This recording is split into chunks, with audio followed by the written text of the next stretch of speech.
20% ayollarni Ajrimlar tahlil qilinganida 20% onalarning turmush o'rtog'iga bo'ysunmasligi, be'tiborlik va takabburlik orqasidan kelib chiqqan bo'lsa, 80% otalarning mas'uliyatsizligi, ayoliga nisbatan nohaqligi, oilaviy qadriyatlarga mensimay munosabatda bo'lishi tufayli vujudga kelgan. Afsuski, ana shundaylar misolida turmushga yengil qarash holatlari kuchayib boryapti. Tushunish kerakki, ajrim muammolarga yechim emas. O'rtada bolalarning sarson bo'lib, ularga yetim degan tamg'a bosilishigagina qo'shtirnoq ichida sababchi bo'ladi xolos. O'zbekiston tumani hokimligi binosida bo'lib o'tgan va hududdagi ajrimlar, aliment to'lash bilan bog'liq holatlar tahlil qilingan yig'ilishda shular yuzasidan gaplashildi.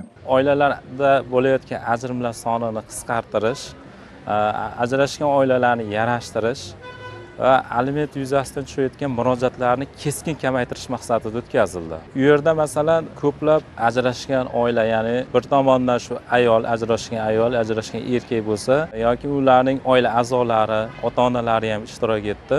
Ayol tomoni yarashishni xohlagan bo'lishi mumkin, lekin erkak tomonidan bunga harakat qilmayotgani, balki aksincha erkak yarashish uchun harakat qilyapti yoki nimadir sabab bo'ladi. Bizga shu maqsad qo'yildi, har oyda shunday tadbirlarni o'tkazib turish to'g'risida. Shu kungacha joriy yilning o'zida 50 ga yaqin oila yarashtirildi.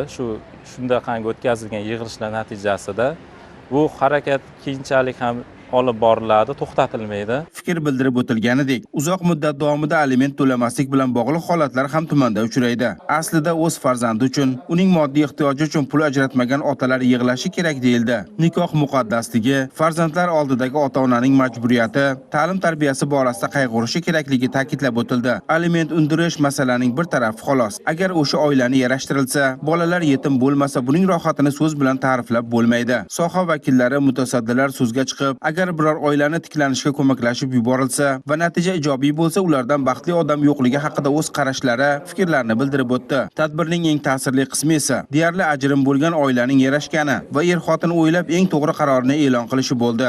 Bu yerda paskir o'rish kerakda, ertadan keyin 10 yil o'tadi, 15 yil o'tadi, farzandi katta bo'lganda bir boshqacha bo'lib ketasizlar. Attang desizlar, unda kech bo'ladi.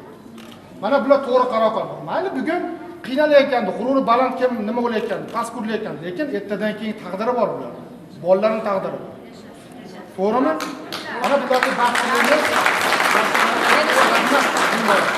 Aliment undirish, ajrimlarni oldini olish bo'yicha fuqarolar murojaatlari eshitildi va yechimi yuzasidan ishlanishi ma'lum qilindi. Bugungi tadbir davomida aliment majburiyatini bajarmayotgan, aliment to'lovlarini o'z vaqtida to'lamayotgan qarzdorlarga nisbatan 10 nafar qarzdorga nisbatan ma'muriy ishlar to'planib, ma'muriy sudga yuborildi. Ulardan 4 nafariga nisbatan ma'muriy javobgarlik to'g'risidagi kodeksi kredit primitor moddasiga asosan 11 sudga ma'muriy qamoq jazosi tayinlandi. 2 nafariga nisbatan sud jarayonining o'zida yarashtirishga, oilalarni tiklashga erishildi. 4 nafari sud jarayoni davomida shu kungacha bo'lgan yuzaga kelgan qarzdorlikni to'liq bartaraf qilib, javobgarlikdan ozod qilindi. O'zbekiston Respublikasi Oliy Majlisining inson huquqlari bo'yicha vakil tomonidan amalga oshirib kelinayotgan Ombudsman maktabi bo'yicha ham gaplashildi. Kiberjinoyatlarga qarshi kurash, fuqarolarning huquqiy savodxonligini oshirish, onlayn firibgarliklar bo'yicha ham jamoatchilik nazoratini kuchaytirish borasida fikr-mulohaza almashildi. Majburiy ijro byurosi O'zbekiston tumani bo'limi davlat ijrochilari, mutasaddi tashkilotlar vakillari hamkorligida yana bir qancha fuqarolar xonadonlariga borilib, ajrimlarning oldi olindi. Shuningdek, kelini ketib qolgan ba'zi oilalar yarashtirib qo'yildi. Hech qaysi xonadonning halovati buzilmasin deya duoga qo'l ochildi. Hech qaysi xonadonda halovati buzilmasin. Hammanikida to'ylar, yaxshilik kunlar bo'lsin. Bu 2 yoshga ham ilohim Alloh insof bersin.